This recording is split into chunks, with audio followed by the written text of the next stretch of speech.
En 2010, Sonia Baquès, membre du gouvernement en charge de l'enseignement primaire, crée le dispositif École bilingue. L'école Frédéric Surlot est alors le premier établissement à l'expérimenter.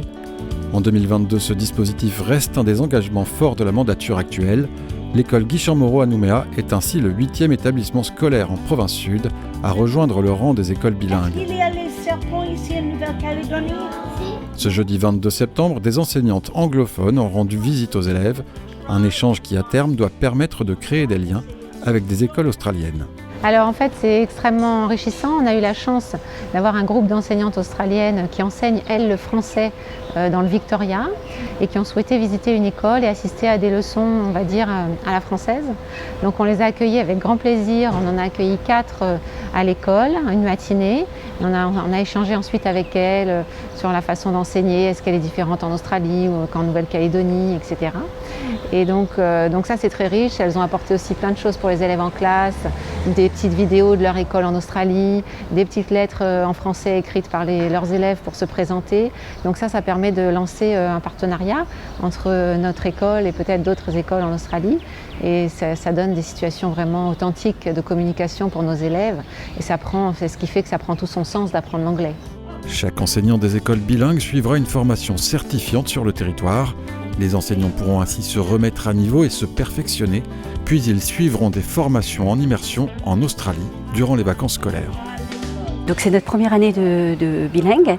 Nous avons été formés les enseignants cette année. Du coup, on a essayé de donner d'abord du plaisir à pratiquer l'anglais.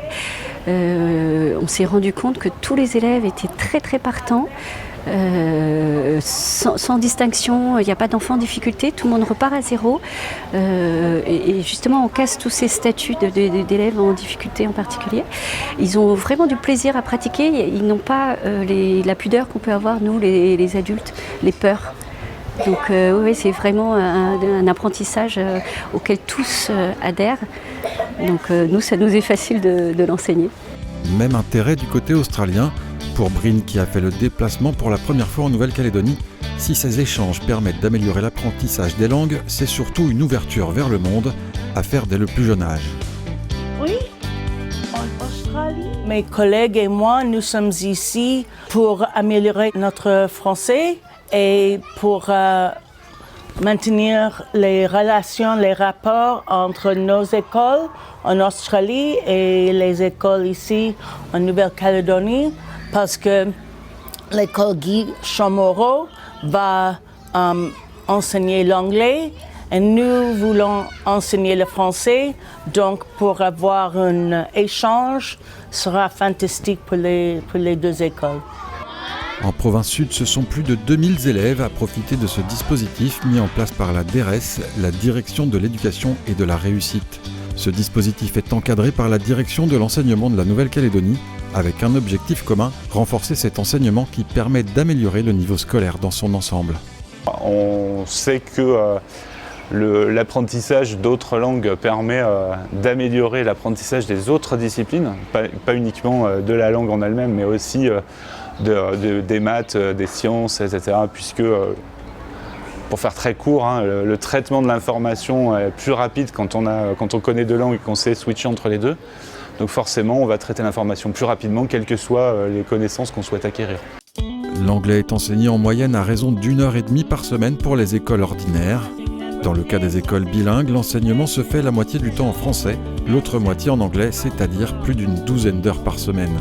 Aujourd'hui, ils sont 85 enseignants bilingues en province sud pour un total de 92 classes bilingues, d'où l'intérêt de former les enseignants. On mise cette année sur la formation et la certification de nos enseignants en 3 étapes, c'est-à-dire qu'on a des enseignants qui sont parfaitement bilingues, donc on va les pousser à ce qu'ils obtiennent leur certification. On a des enseignants qui parlent correctement l'anglais, on va les pousser encore un peu plus, les solliciter davantage pour qu'eux aussi aient un certificat.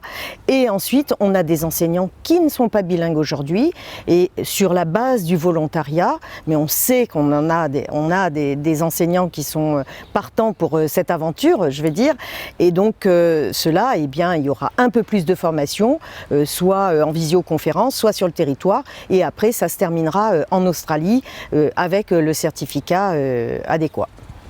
Avec une situation géographique ancrée au cœur d'un monde anglo-saxon dans le Pacifique, l'importance que nos enfants s'imprègnent de l'anglais n'est plus à démontrer. Grâce à ce dispositif, les enfants de la petite section OCM2 sauront apprivoiser la langue de Shakespeare. 7,